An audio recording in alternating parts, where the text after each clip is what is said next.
नमस्कार. आज आपण गरमागरम अशी चटकदार कुर्मापुरी बनवून घेणार आहोत. ते देखील साध्या आणि सोप्या पद्धतीने. पोट भरेल पण मन भरणार नाही अशी ही रेसिपी आहे. तर चला जास्त वेळ न घालवता आजच्या व्हिडिओला सुरुवात करूया.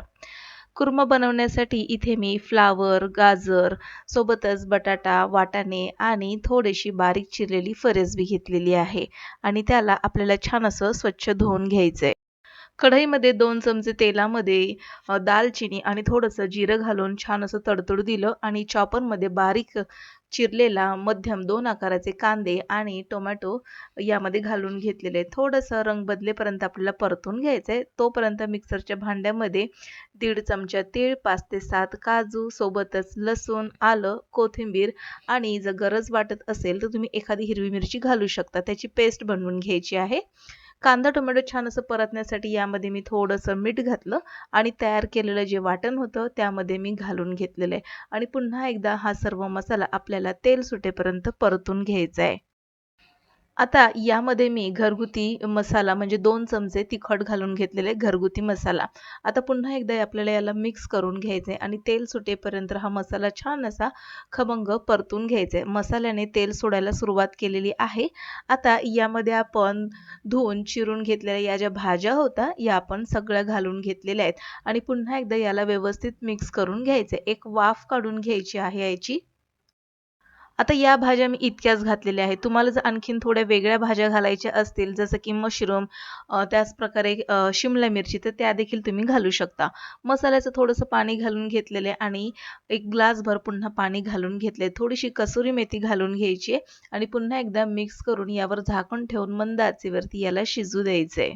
आता यामध्ये जवळपास 1.5 चमचाभर किचन किंग मसाला घालून घ्यायचा आहे. पुन्हा एकदा याला मिक्स करून मंद आचेवरती ही भाजी शिजवून घ्यायची. मंद आचेवरती आपण ही भाजी जितकी छान शिजवू तितका ही भाजी चटकदार लागते.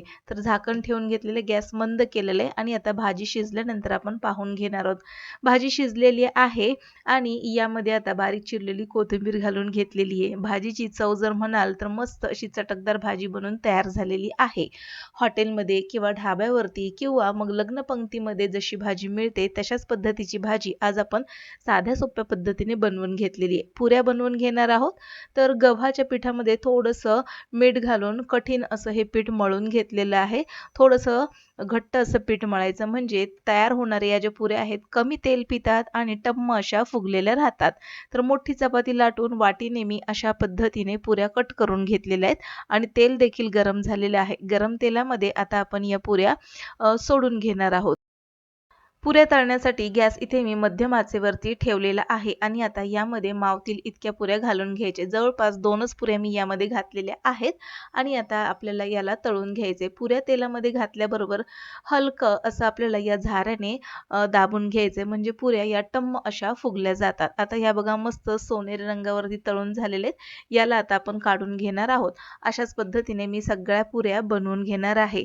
तर काहीच मिनिटामध्ये चटकदार अशी कुर्मापुरी तयार झालेली आहे. तर आता हे सगळ्या पुऱ्या मी तळून घेते आणि त्यानंतर मी प्लेट सर्व्ह करणार आहे. चटकदार कुर्मा आणि गरमागरम पुरी खाण्यात एक वेगळीच मजा आहे.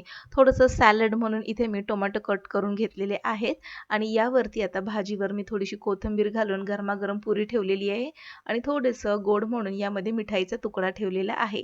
तर आजची रेसिपी आवडल्यास नक्कीच लाईक, शेअर आणि सबस्क्राईब करा. भेटू पुन्हा नवीन एका इंटरेस्टिंग रेसिपीसहित. तोपर्यंत बाय.